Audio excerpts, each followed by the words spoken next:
അവസാനം ദൈവശാസ്ത്രം, യേശുവിന്റെ പ്രബോധനത്തിന്റെ ഏത് അംശമാണ് നിറവേറ്റപ്പെട്ടത്? ഇങ്ങനെ ദൈവോന്മുഖ കുർബാന നടപ്പാക്കിയപ്പോൾ യേശുവിന്റെ പ്രബോധനത്തിന്റെ ഏത് അംശമാണ് നിറവേറ്റപ്പെട്ടത്? ഒരുപാട് കാര്യങ്ങളുണ്ട്, ഒരുപാട് അംശങ്ങളുണ്ട്. യേശുവിന്റെ ഒരു പ്രബോധനമല്ല, പല പ്രബോധനങ്ങളുണ്ട്.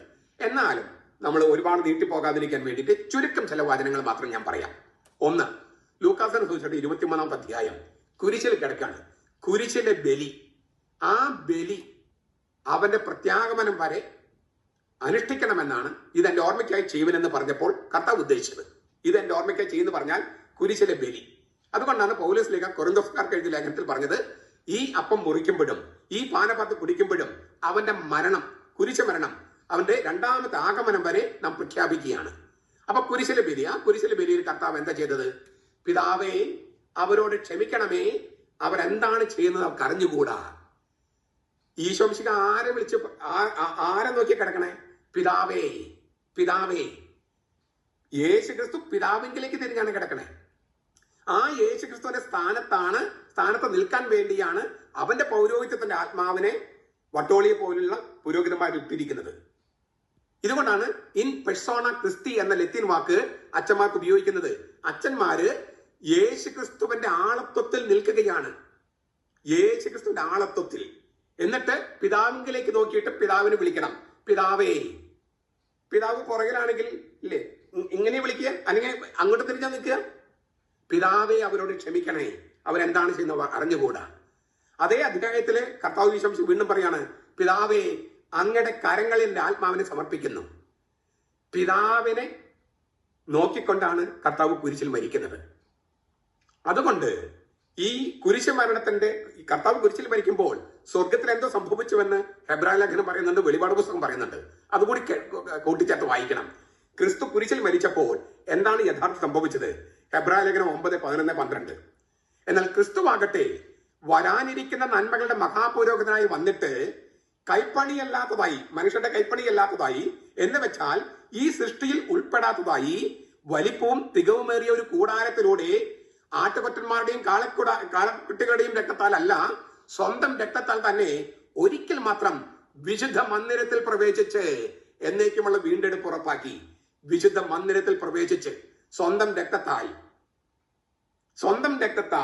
യേശു വിശുദ്ധ മന്ദിരത്തിൽ പ്രവേശിച്ച് നമ്മുടെ എന്നേക്കുമുള്ള വീണ്ടെടുപ്പ് ഉറപ്പാക്കി. അപ്പൊ കർത്താവ് കുരിശിൽ മരിച്ചപ്പോൾ വാസ്തവത്തിൽ എന്താണ് സംഭവിച്ചത്? കൈപ്പണിയല്ലാത്ത, മനുഷ്യരുടെ കൈപ്പണിയല്ലാത്ത വലിപ്പവും തികവുമേറിയ ഒരു കൂടാരത്തിലൂടെ സ്വന്തം രക്തത്താൽ തന്നെ ഒരിക്കൽ മാത്രം വിശുദ്ധ മന്ദിരത്തിൽ പ്രവേശിച്ച് എന്നേക്കുള്ള വീണ്ടെടുപ്പ് ഉറപ്പാക്കി. അത് ഒന്നുകൂടി ആവർത്തിക്കുകയാണ് 9:24 ഹെബ്രായ ലേഖനം.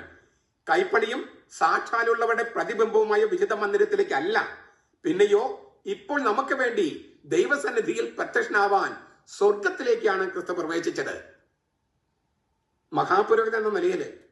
അതുകൊണ്ട് വെളിപാട് പുസ്തകം പറയാണ് 5, 6, 9, സിംഹാസനത്തിന്റെയും 4 ജീവികളുടെയും നടുവിലും മതശ്രേഷ്ഠന്മാരുടെ മധ്യത്തിലും ഒരു കുഞ്ഞാട് അറക്കപ്പെട്ടതുപോലെ നിൽക്കുന്നത് ഞാൻ കണ്ടു. ഒരു കുഞ്ഞാട്, യേശു അറക്കപ്പെട്ടു, എഴുന്നേറ്റ് നിൽക്കുന്നു, മരിച്ചു, ഉത്ഥാനം ചെയ്തു. അതിന് 7 കൊമ്പുകളും സർവ്വഭൂമിയിലേക്ക് അയക്കപ്പെട്ടിരിക്കുന്ന 7 ദൈവാത്മാക്കളായ 7 കണ്ണുകളുമുണ്ട്. അവൻ വന്ന് സിംഹാസനത്തിൽ ഇരിക്കുന്നവന്റെ വലത്തെ കയ്യിൽ നിന്ന് പുസ്തകം വാങ്ങി. ഇതിനാണ് ഈ നമ്മളെ കുർബാനയില് ബലിപീഠത്തിൽ നിന്നും ഈ സുവിശേഷം ബേമയിലേക്ക് കൊണ്ടുവരുന്നത്. വട്ടോളിക്കന് ബേമയുണ്ടോ? അവൻ കുഞ്ഞാട് വന്ന് സിംഹാസനം എന്ന് പറഞ്ഞാൽ ദൈവം ഇരിക്കുന്ന സ്ഥലമാണ്. സിംഹാസനത്തിൽ ഇരിക്കുന്നവന്റെ വലത്തെ കയ്യിൽ നിന്ന് പുസ്തകം വാങ്ങി. ഇതുകൊണ്ടാണ് ബലിപീഠത്തിൽ നിന്നും സിംഹാസനതാണ് അവിടെ നിന്നും സുവിശേഷവുമായിട്ട് കുഞ്ഞാടിന്റെ സ്ഥാനത്ത് നിൽക്കുന്ന വൈദികൻ പ്രദക്ഷിണമായി ബേമയിലേക്ക് വരുന്നത്. ഈ തിരുവചനങ്ങളുടെ വെളിച്ചത്തിലാണ്. അവനത് സ്വീകരിച്ചപ്പോൾ 4 ജീവികൾ, പ്രപഞ്ചത്തെ മുഴുവൻ പ്രതിനിധാനം ചെയ്യുന്ന 4 ജീവികൾ, 24 മതശ്രേഷ്ഠന്മാരും വീണയും വിശുദ്ധന്മാരുടെ പ്രാർത്ഥനകളാണ് പരിമളദ്രവ്യം നിറഞ്ഞ പൊൻ കലശങ്ങളും കയ്യിലെന്തിക്കൊണ്ട് കുഞ്ഞാടിന് മുമ്പിൽ സാഷ്ടാംഗം പ്രണമിച്ചു. അവരൊരു പുതിയ പാട്ട് പാടി. ഇതാണ് ധൂപക്കുറ്റിയും മണിയും ഒക്കെ നമ്മൾ ഉപയോഗിക്കുന്നതിന് കാരണം. ഇപ്പൊ ഏത് അംശമാണ് നിറവേറ്റിയെന്ന് മനസ്സിലായോ പട്ടോളി? ദൈവോന്മുഖ കുർബാന നടപ്പാക്കിയപ്പോൾ യേശുവിന്റെ പ്രബോധനത്തിന് ഏത് അംശമാണ് നിറവേറ്റിയെന്നാണ് ഞാൻ ചുരുക്കം ചില വചനങ്ങളെ പറഞ്ഞത്. ഇതിന്റെ എല്ലാം വെളിച്ചത്തില് കത്തോലിക്ക സഭയുടെ മതബോധനം എന്ന് പറഞ്ഞൊരു പുസ്തകമുണ്ട്. യൂണിവേഴ്സൽ കാറ്റഗിസം എന്ന് വട്ടോളി കളിയാക്കുന്ന പുസ്തകമാണിത്. ഇത് കത്തോലിക്കര് മുഴുവൻ വിശ്വസിക്കുന്നതാണ്. വട്ടോളി തന്നെ ഇതൊരു യൂണിവേഴ്സൽ കാറ്റഗിസം എന്ന് പറയുന്ന ഒരു ചവറ് പുസ്തകം എന്ന് വട്ടോളി കളിയാക്കാറുണ്ട്. അത് കേട്ടിട്ട് വട്ടോളിക്കെതിരെ നടപടി എടുക്കാത്തത് ഞങ്ങളുടെ മെത്രാന്മാരെ കഴിവുകേട്. ഈ കത്തോലിക്കര് വിശ്വസിക്കുന്ന കാര്യം എഴുതി വെച്ചിരിക്കുകയാണ്. അതില് ഈ കത്തോലിക്ക സഭയുടെ മതബോധനത്തില് ഈ 1136 മുതൽ 1338 വരെ 1136 മുതൽ 1138 വരെയുള്ള ഭാഗം ഞാൻ വായിക്കുക. തിരുവചനങ്ങൾ കൊണ്ട് കോർത്തിണക്കിയ ഒരു ഭാഗമാണ്. ആരാധന സമ്പൂർണ്ണ ക്രിസ്തുവിന്റെ പ്രവൃത്തിയാണ്. അടയാളങ്ങൾ കൂടാതെ ഇപ്പോൾ അത് ആഘോഷിക്കുന്നവർ സ്വർഗീയ ആരാധനയിലാണ്. അവിടെ ആഘോഷം പൂർണ്ണമായും സംസർഗവും സ്വർഗീയ ആരാധനയാണ്. അവിടെ ആഘോഷം പൂർണ്ണമായും സംസർഗവും ഉത്സവവുമാണ്. വിശുദ്ധ യോഹന്നാൻ എഴുതിയതും സഭയുടെ ആരാധനക്രമത്തിൽ വായിക്കപ്പെടുന്നതുമായ വെളിപാട് പുസ്തകം നമുക്ക് ആദ്യം വെളിപ്പെടുത്തുന്നു. സ്വർഗത്തിൽ ഒരു സിംഹാസനം, സിംഹാസനത്തിൽ ഇരിക്കുന്നവൻ കർത്താവായ ദൈവം. വെളിപാട് 4:2. അത് യെശയ്യായുടെ പുസ്തകം 6:1 കാണാം. യഹസ്കേല് 1:26-28 കാണാം. യോഹന്നാൻ 1:29 നമുക്ക് കാണാം. എന്നിട്ട് അത് കാണിക്കുന്നു. വധിക്കപ്പെട്ടതുപോലെ നിൽക്കുന്ന കുഞ്ഞാട്, ക്രൂശിക്കപ്പെടുകയും ഉത്ഥിതനാവുകയും ചെയ്ത ക്രിസ്തു, യഥാർത്ഥ വിശുദ്ധ സ്ഥലത്തെ ഏക പ്രധാന പുരോഹിതൻ, സമർപ്പിക്കപ്പെടുകയും ചെയ്യുന്ന, നൽകപ്പെടുകയും ചെയ്യുന്ന ഒരേ വ്യക്തി. വെളിപാട് പുസ്തകം നമ്മൾ വായിച്ചതാണ് 5:6. ഒരേ വ്യക്തി. അവസാനമായി ദൈവത്തിന്റെ ഈ കുഞ്ഞാടിനും സിംഹാസനത്തിൽ ഒഴുകുന്ന ജീവജലത്തിന്റെ നദി, പരിശുദ്ധാത്മാവിനെ കുറിച്ചുള്ള ഏറ്റവും മനോഹരമായ പ്രതീകങ്ങളിൽ ഒന്ന്. അപ്പോ സിംഹാസനത്തിൽ ഇരിക്കുന്നവൻ, അറക്കപ്പെട്ടതെങ്കിലും എഴുന്നേൽക്കുന്ന കുഞ്ഞാട്, പിന്നെ ജീവജലം എന്ന പരിശുദ്ധ റൂഹ. ആരാധന സംബന്ധിക്കുന്ന ആൾക്കാരുടെ കാര്യങ്ങളാണ് എഴുതിയിരിക്കുന്നത്. ഇതൊക്കെ തിരുവചനങ്ങളല്ലേ? യേശുക്രിസ്തുവിന്റെ ഏത് പ്രബോധനമാണ് നിറവേറ്റപ്പെട്ടെന്ന് മനസ്സിലായോ വട്ടോളി?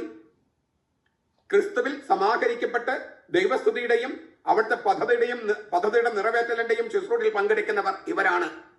സ്വർഗീയ ശക്തികൾ, സൃഷ്ടി മുഴുവനും, 4 ജീവികള്, പഴയതും പുതിയതുമായ ഉടമ്പടികളുടെ സേവകർ 24 മത ശ്രേഷ്ഠന്മാര്, ദൈവത്തിന്റെ പുതിയ ജനം 144,000 ആളുകള്, പ്രത്യേകിച്ച് ദൈവജനത്തെ പ്രതി വധിക്കപ്പെട്ട രക്തസാക്ഷികൾ, സർവപരിശുദ്ധിയായ ദൈവമാതാവ്, സ്ത്രീ, കുഞ്ഞാടിന്റെ മണവാട്ടി, അവസാനമായി ഓരോ ദേശത്തും എല്ലാ ഗോത്രങ്ങളിൽ നിന്നും ജനതകളിൽ നിന്നും ഭാഷകളിൽ നിന്നുമുള്ള ആർക്കും എണ്ണിത്തട്ടപ്പെട്ടാനാവാത്ത വലിയൊരു ജനക്കൂട്ടം.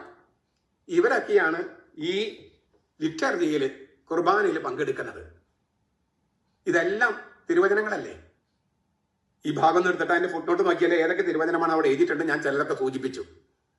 വട്ടോളി വിമത വൈദികരെ, മുന്നേറ്റക്കാരെ, ദൈവോന്മുഖ കുർബാന നടപ്പാക്കിയപ്പോൾ ക്രിസ്തുവിന്റെ ഏത് അംശമാണ് നിറവേറ്റപ്പെട്ടത് എന്നാണ്, ക്രിസ്തുവിന്റെ പ്രബോധനത്തിന് ഏത് അംശമാണ് നിറവേറ്റപ്പെട്ടതെന്നാണ് വട്ടോളി ചോദിച്ചത്. അതിന് ഉത്തരമാണ് ഞാൻ പറഞ്ഞത്. ഇതിന് ഖണ്ഡിക്കാൻ കഴിവുണ്ടെങ്കിൽ നിങ്ങൾ ഖണ്ഡിക്കൂ, ഇല്ലെങ്കിൽ ദൈവോന്മുഖ കുർബാന ചൊല്ലാൻ സമ്മതിക്കൂ. ഇത് രണ്ടിനും നിവൃത്തിയില്ലെങ്കിൽ ദയവായി ഇവിടുന്ന് വിട്ടുപോകൂ. ഈ സഭ